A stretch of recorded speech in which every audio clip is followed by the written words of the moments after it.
Bonjour!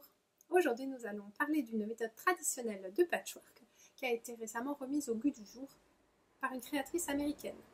Cette méthode, c'est la couture sur papier et la créatrice, c'est Violet Craft qui a donc créé ces superbes patrons d'animaux. Donc cette méthode de couture sur papier, en général, elle était destinée à réaliser des blocs très compliqués mais géométriques comme des rosaces, par exemple le New York Beauty, donc des blocs avec beaucoup de pointes, de formes très fines qui étaient plus difficiles à faire en méthode traditionnelle. Et donc elle a adapté cette méthode de couture sur papier à des formes qui sont beaucoup plus finalement déstructurées, qui sont moins géométriques, en tout cas moins régulières. Et elle a créé ces patrons que je peux vous montrer ici. Donc des animaux, ici on a le lion, on a une vache, la girafe, le paon, le loup qui est un des derniers, et celui que vous voyez derrière moi, l'éléphant. Alors elle l'a réalisé dans un coloris beaucoup plus traditionnel, et moi j'ai décidé de me lancer avec des caves facettes pour réaliser un éléphant rose. Alors c'est la première fois que j'utilisais cette technique pour un ouvrage aussi grand. J'avais déjà fait des petits essais plutôt sur du crazy, donc des choses où il n'y a pas forcément besoin d'être très précis. Mais ici j'ai vraiment découvert toutes les possibilités et vraiment à quel point elles pouvaient être très précises et permettaient d'avoir des pièces très fines. J'ai des pièces ici qui font moins d'1 centimètre de côté et vraiment il n'y a aucune difficulté pour les coudre et pour les assembler. Donc j'ai vraiment pris beaucoup de plaisir à réaliser cet éléphant. Alors voici le matériel dont vous aurez besoin pour réaliser l'éléphant. Donc le patron, voilà, qui se présente avec toutes les pages ici, le modèle. Et ici, vous avez toute la gamme de tissus qui a été utilisée.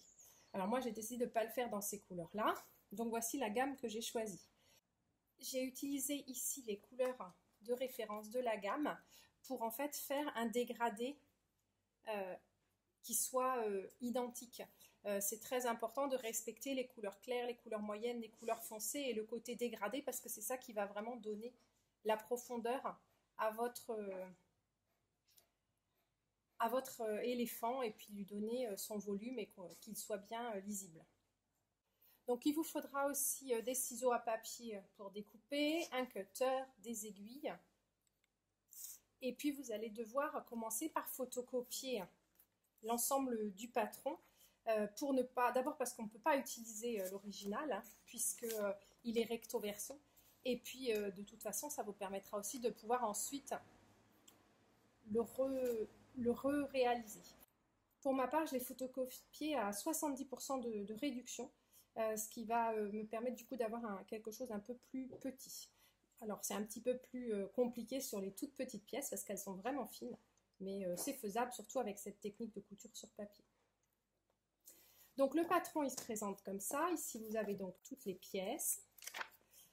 Là, une fois que vous l'avez photocopié, vous pouvez colorier en fait si vous voulez. Donc vous avez un sigle, les sigles ici pour chaque tissu. Et vous pouvez, si vous voulez, le colorier pour vous rendre compte de ce que ça va donner. Voilà, et après, donc moi ici je l'ai photocopié pour moi. Et puis j'ai noté ici dans par rapport à chaque sigle, j'ai noté quel tissu c'était dans les tissus de ma liste. Alors, les pièces se composent, sont faites comme ceci. Donc vous n'avez pas besoin de les découper de manière précise, vous pouvez les découper largement au départ et puis on les recoupera à la fin. Alors si vous faites comme moi que vous réduisez, pensez que la marge de couture aussi elle est réduite, donc à la fin en fait il ne faudra pas couper sur le trait, vous verrez on coupera un peu à l'extérieur, donc prévoyez plusieurs millimètres autour du bord. Donc chaque pièce du patron est comme ça, vous avez ici le numéro 67. Donc c'est la pièce 67 et puis vous avez des lettres A, B, C, D, etc. qui vont dire dans quel ordre vous allez devoir assembler les différentes pièces. Et vous avez en fond un motif qui est donc à rapporter ici. Ici par exemple le petit chat, je sais que le petit chat il est ici et pour moi le petit chat c'est le tissu avec les pivoines. Et ensuite, vous avez ici l'ensemble, la fin de l'assemblage finalement. Donc vous voyez qu'ici par exemple, on voit ici qu'on va assembler les pièces 1 à 17. Ici vous avez l'ordre dans lequel vous allez les assembler. Donc d'abord la 1 et la 2, puis ensuite la 1, la 2 et la 3. Donc tout est détaillé. Et puis ensuite l'assemblage final. Donc c'est vraiment très précis et très bien expliqué pour tout ce qui est du montage. Alors, et maintenant, je vais vous montrer comment on va travailler une pièce. Donc là, j'ai pris une pièce qui n'a pas des pièces... j'ai pris une pièce de patron qui n'a pas des morceaux qui sont trop petits, mais qui a quand même 6 pièces différentes. Donc la première chose, ça va être de couper les tissus dont on a besoin. Donc ici, il me faut donc 2 chats. Donc le chat, ce sont les pivoines. Alors, on va couper les tissus largement. Et la première règle à retenir absolument, c'est qu'on va couper les tissus en les mettant donc l'envers sur le dessus et par contre l'endroit du patron sur le dessus aussi. C'est très important, sinon vous allez vous retrouver avec des pièces qui vont être à l'envers. Alors ici, je vais commencer donc par couper ma pièce A. Voilà, donc elle a un angle qui ressemble à un angle droit. Alors ce que vous pouvez faire, c'est replier comme ça les pièces. Pensez que vous devez couper avec des valeurs de couture en plus, puisqu'ici, les lignes qui sont là représentent des lignes de couture. Donc, il faut compter des marges et on va compter largement, justement, pour être sûr de ne pas manquer après. Voilà, donc la coupe est vraiment pas un exercice de précision, parce que si on voulait que ce soit précis, il faudrait découper chaque pièce, rajouter les coutures, mais en fait, c'est pas comme ça qu'on va procéder. Donc ici, on va couper des pièces assez larges. Alors, on pourrait couper carrément des carrés, sauf que vraiment ici, c'est un petit peu quand même exagéré. Donc voilà, ici, j'ai celle-là aussi. Donc, vous pouvez plier comme ça le patron pour mieux vous rendre compte. Voilà, donc vous voyez ici, je rajoute largement. Et puis moi, je vais couper de là à là. Voilà. Voilà.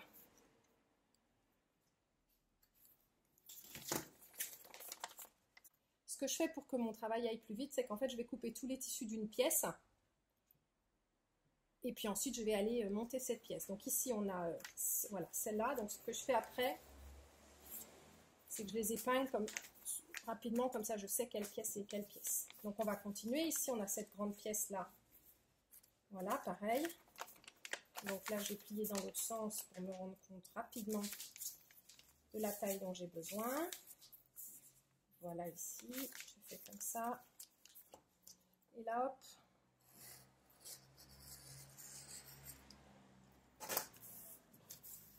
Voilà. Bon, ici, je vois bien que j'en ai trop, donc je peux recouper. Et ces petits morceaux-là, on les garde parce que des fois, sur certaines pièces de patron, on a vraiment des toutes petites pièces. Et donc, on va pouvoir les réutiliser peut-être. Voilà. Alors ensuite, c'est mon fond. Donc ici, j'ai choisi ce jaune. Papaye, je crois que ça... Non, c'est pas papaye. Je ne sais plus. Ce jaune. J'ai déjà coupé beaucoup de pièces. C'est pour ça que mes tissus sont déjà entamés. Donc je vais me mettre ici, par exemple. Hein. On voit ce qu'il y a autour. Je plie sommairement. Je fais attention à ne pas recouper mes autres pièces. Alors on peut les mettre de côté, mais en fait, des fois on se trouve avec beaucoup de tissus. Et je préfère les épingler. Voilà.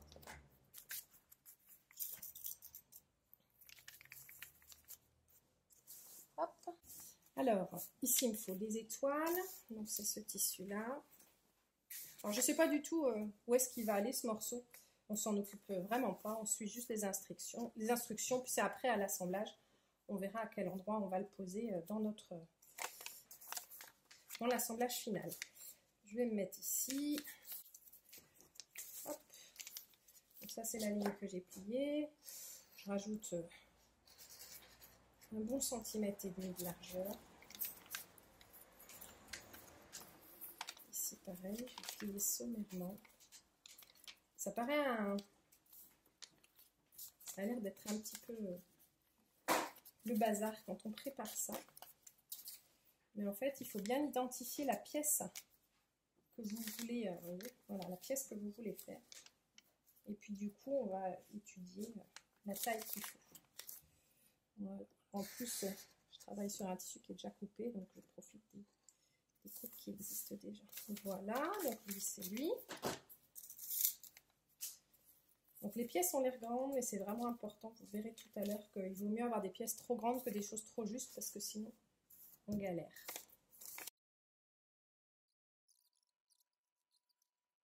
Voilà, donc maintenant cette pièce, en tout cas j'ai pré-coupé toutes mes pièces. Derrière, ça ressemble à rien du tout. Mais maintenant je suis prête pour faire le montage.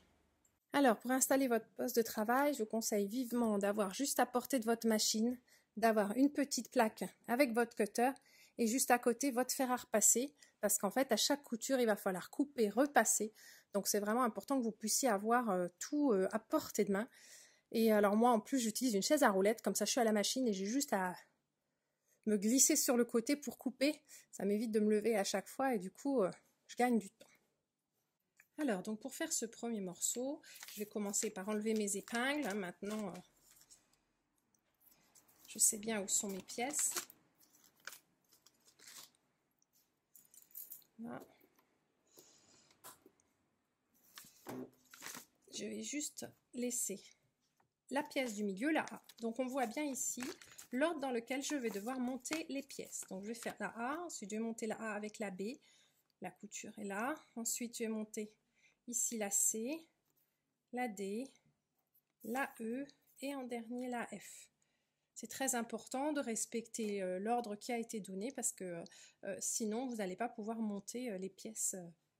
Ce qui est important, c'est toujours vérifier que votre pièce de tissu recouvre bien l'intégralité de la pièce ici en rajoutant des coutures. Alors, vous pouvez regarder en transparence, vous pouvez regarder aussi en transparence sur l'envers. Et alors moi ce que j'utilise, c'est ceci. Donc c'est un stick de lumière qu'en fait je pose sous ma table transparente et comme ça je vois très bien si la transparence, je ne sais pas si vous le voyez au niveau de la caméra, mais en tout cas voilà, je vois bien qu'effectivement ma pièce est largement recouverte. Alors maintenant je vais prendre la pièce B. Donc la pièce B c'est celle-ci. Donc les pièces sont toujours à mettre comme tout à l'heure quand on a coupé, hein. Donc vous avez l'endroit, en fait c'est envers contre envers, voilà, l'endroit du papier ici et derrière on a l'endroit du tissu à l'extérieur. Et je vais poser ma deuxième pièce. Alors d'abord je vais vérifier, voilà. Donc je vais poser ma pièce comme ça, ma deuxième pièce et pareil, donc avec la lumière en transparence, je vais vérifier que ma pièce est bien complètement, la pièce de tissu couvre bien toute la pièce B qui est là, en laissant tout autour au moins mes 7 mm de couture. Donc comme c'est le cas ici, mais en fait pour coudre, donc si on retourne, voilà, donc cette ligne là qu'on voit ici, c'est ma ligne de couture. Pour bien positionner ma pièce, je vais plier sur cette ligne de couture ici. Alors ça, c'est un truc que j'ai trouvé qui me facilite la vie, que moi j'ai pas vu chez d'autres personnes, mais qui marche très bien pour moi. Et donc si vous voyez ici maintenant, j'ai un creux ici, enfin j'ai un pli. Et en fait ce pli c'est ma ligne de couture et ça va me permettre de bien positionner mes deux pièces ici, endroit contre endroit, en faisant superposer ici le pli que je viens de faire. Voilà. Je vais mettre, si ça vous rassure, vous pouvez mettre des épingles. Au bout d'un moment, on n'en met plus puisqu'on va coudre immédiatement. Et donc, maintenant, je vais coudre ici avec la machine. Je vais coudre ici directement sur le papier, donc sur l'endroit du papier. Et ensuite, quand je vais retourner, ma pièce va être bien cousue au bon endroit. Alors, avant de commencer à coudre, ce qui est très important, c'est de réduire la taille de vos points. En général, on met 5 points au centimètre, ça fait des points de 2 mm, ou 4 points au centimètre, ça fait des points de 2,5 mm. Là, il faut vraiment bien réduire. Hein, donc le réglage, moi ici, c'est 1,2, 1,3. Pourquoi? D'abord parce qu'on va travailler sans point d'arrêt. Donc du coup, si les points sont plus serrés, ben, c'est plus solide.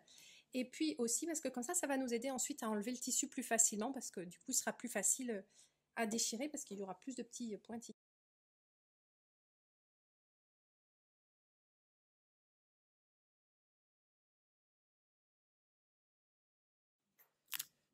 Voilà. Donc on va commencer à coudre 3-4 mm du bord. Et on va coudre tout droit sur cette ligne qui est entre A et B.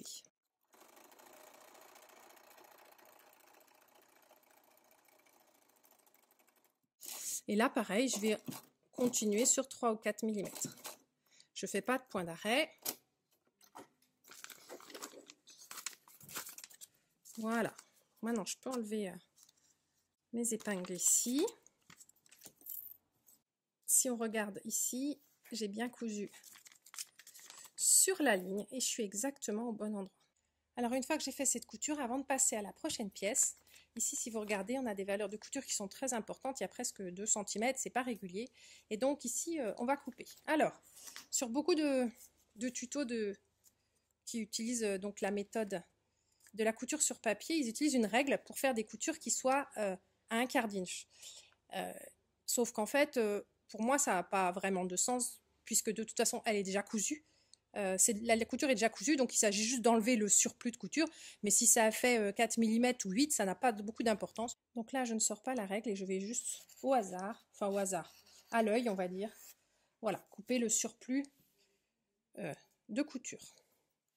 Et dernière étape, je vais ici repasser ma couture pour qu'elle se positionne bien.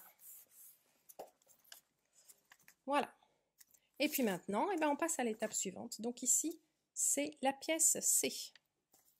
Alors, on retourne à la machine. Voici la pièce que j'avais prévue pour la pièce C. Je vais la mettre ici. Je vais vérifier en transparence qu'elle couvre bien, que le tissu couvre bien toute ma pièce C, plus les coutures. Je vais ici plier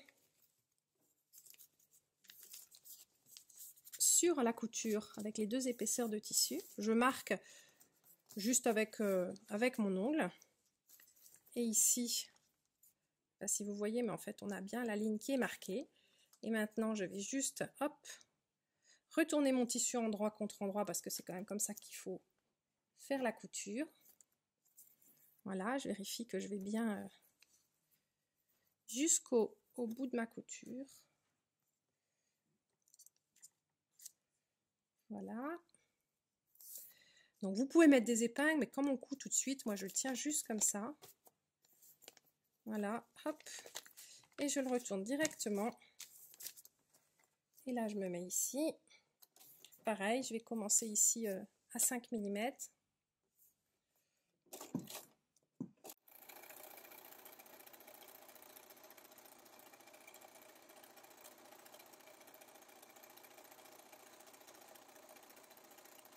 Et ici jusqu'à 5 mm. Voilà. Donc ma pièce est bien cousue comme ça. Alors pour couper le surplus, il faut toujours bien replier votre papier sur la ligne de couture pour éviter, parce que si vous laissez comme ça, vous allez couper le papier. Donc voilà. Hop, je coupe à l'œil à peu près 1/4 d'inch. Voilà. Et ici, maintenant, j'ouvre et je donne un petit coup de fer. Et voilà, on a déjà assemblé 3 pièces. Alors maintenant, on va assembler ici la pièce D, exactement le même travail. On se met avec la pièce ici. On vérifie en transparence que la pièce est bien plus grande. On va plier sur la ligne de couture. Voilà. Et ici, on va retourner comme ça le tissu pour le mettre endroit contre endroit, en superposant les deux lignes qu'on a pliées tout à l'heure. Je tiens tout, hop, je retourne et je pique sur ma ligne.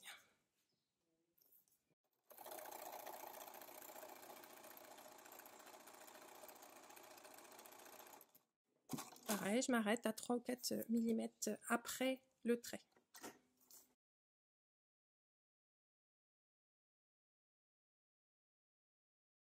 Alors ici, comme tout à l'heure, je vais plier ici pour pouvoir recouper le surplus de couture. Alors ici, en fait, comme j'ai mes coutures d'avant qui dépassent un petit peu, je vais juste tirer un petit coup sec et voilà, et ça va déchirer le papier. C'est pas grave, c'est voilà. Et je me mets ici et je recoupe mon surplus de couture. Comme je vous disais tout à l'heure, un surplus de couture, il n'est pas exactement 7 mm, mais comme de toute façon on ne s'en sert pas pour coudre, c'est juste un moyen de dégarnir pour éviter d'avoir trop d'épaisseur en dessous. Pour moi, c'est pas la peine de sortir la règle. Et voilà. Hop. Je repasse. Tadam. Et il me manque plus qu'une seule pièce.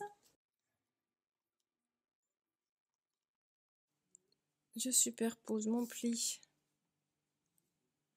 avec les deux lignes de pli qui vont être juste sur ma ligne de couture. Je retourne.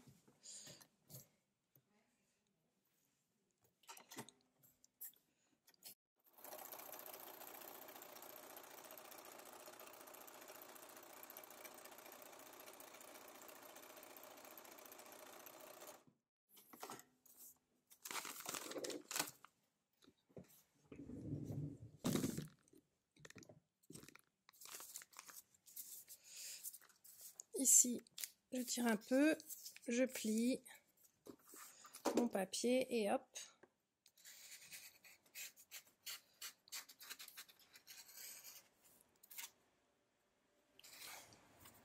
J'enlève le surplus.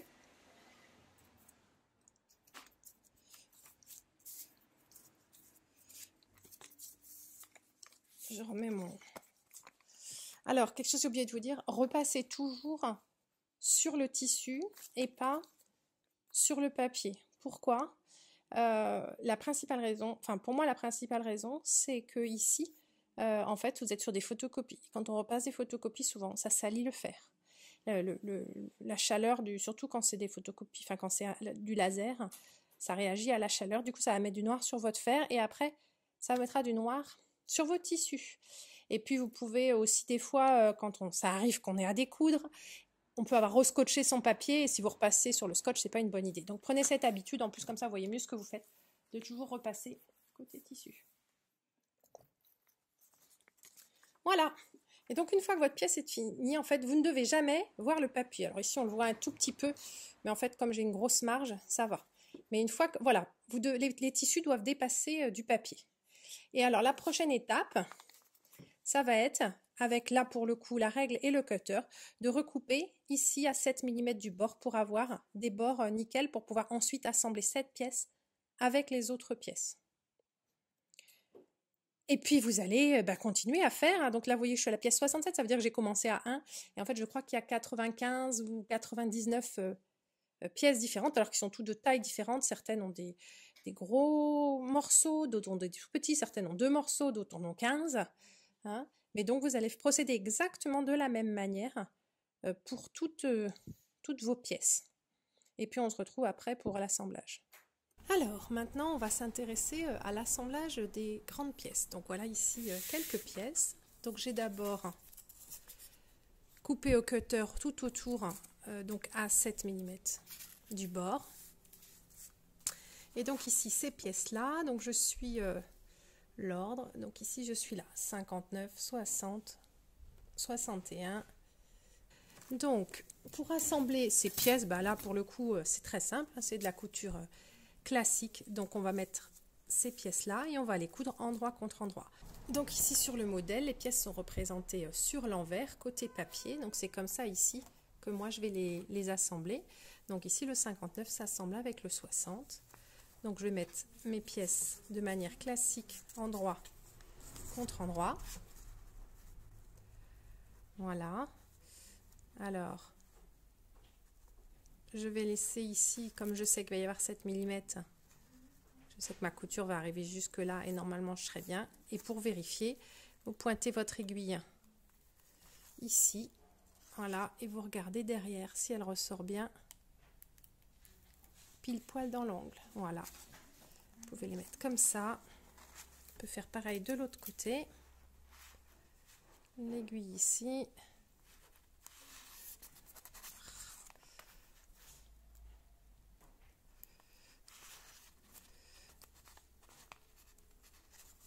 Et de l'autre côté, je suis bien dans l'angle. Voilà, donc on peut les laisser comme ça. On peut en mettre une au milieu pour si vous voulez épingler. Et maintenant, je vais aller coudre sur ma ligne. Alors, je vais enlever mes épingles. Je ne m'arrêterai pas aux épingles. Là, je vais bien coudre tout droit. Et quand je vais ouvrir après, je vais avoir une pièce entière. Et là, on revient vraiment à du patchwork traditionnel. Alors voilà, mes deux pièces sont assemblées. Maintenant, je vais pouvoir les ouvrir, écraser ma couture. Et ce que je vais faire, c'est qu'ici, je vais enlever le papier au niveau de la couture. Voilà. Parce que si je ne l'enlève pas maintenant, ensuite, comme je vais coucher ma couture, le papier va être ici coincé derrière et il sera très difficile à enlever plus tard. Donc, au fur et à mesure que vous allez assembler toutes vos pièces, vous allez arracher le papier au niveau des coutures. Comme il est piqué, du coup, il s'arrache très vite, très facilement. Voilà. Et ici, j'ai celui-là. Et maintenant, je dois assembler avec cette pièce-là. Donc, je vais revenir ici sur l'envers.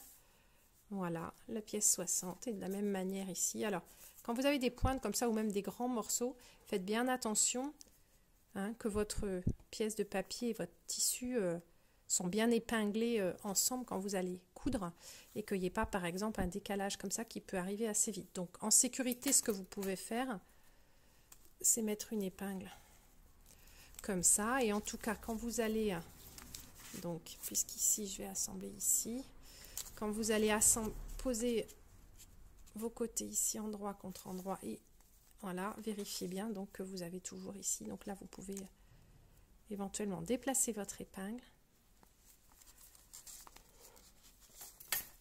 ou en positionner une pour que vous soyez bien, que tout le tissu soit bien pris avec le papier. On peut vérifier comme tout à l'heure qu'on arrive bien.